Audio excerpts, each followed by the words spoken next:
விடுதலை போரில் காந்தியின் அடிவுற்றி பயணித்து பின்னாளில் தாய் நாட்டின் தலையாய வளர்ச்சிக்கு வித்திட்ட பண்டித ஜவஹர்லால் நேருவின் பிறந்த நாள் இன்று. போதி மரத்தவன் போய்விட்டான் என்றிருந்தோம், பாதி வழி போனவன் பண்டிதனாய் திரும்பி வந்தான். கவியரசர் என்று நாம் போற்றி வழங்கும் கண்ணதாசனின் சொற்கள் இவை. இங்கே புத்தனாகவும் பண்டிதனாகவும் கண்ணதாசன் காண்பது நமது சுதந்திர இந்தியாவின் முதல் பிரதமர் ஜவஹர்லால் நேருவை. ஆம், பெரும் செல்வந்த குடும்பத்தில் பிறந்தவர் நேரு. இளைய வயதிலேயே அரசியல் அறிவை வளர்த்து கொள்ள அவரது குடும்பச் சூழல் உதவியது.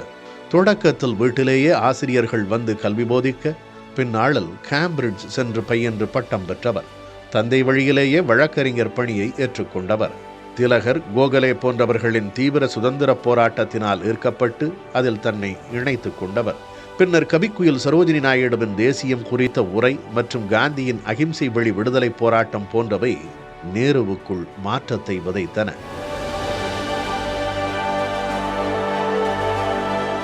காந்தியின் அடியொற்றி பயணிக்கலானார். பல ஆண்டுகள் சிறைவாசத்திற்கும் ஆளானார்.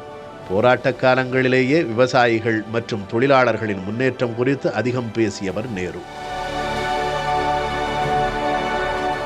தாய்நாட்டின் விடுதலைக்காக காந்தி நடத்திய ஒத்துழையாமை இயக்க போராட்டத்தில் பங்கேற்ற நேரு முதலாக சிறை சென்றார். அதன் பின்னர் போராட்டங்களில் பங்கேற்று சிறை செல்வது வாடிக்கையானது. சுமார் 9 ஆண்டுகள் வரை சிறையிலேயே கழித்துள்ளார் நேரு. விடுதலை பெற்ற இந்தியாவை வழிநடத்த காந்தியால் தேர்ந்தெடுக்கப்பட்டார் அவர்.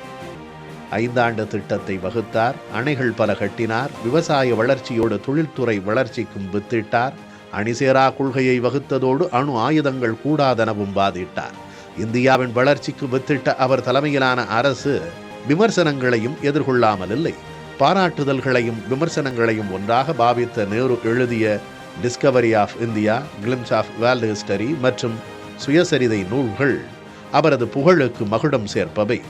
இந்தியாவின் பிரதமராக இறக்கும் வரை இருந்தவர் நேரு.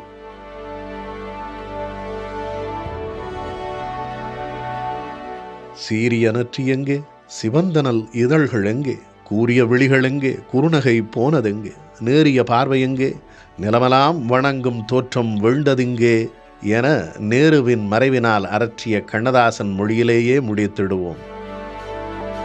அழிவில்லை, முடிவில்லை என்றும் அவர் பெயரை எம்முடனே வைத்திருப்போம்.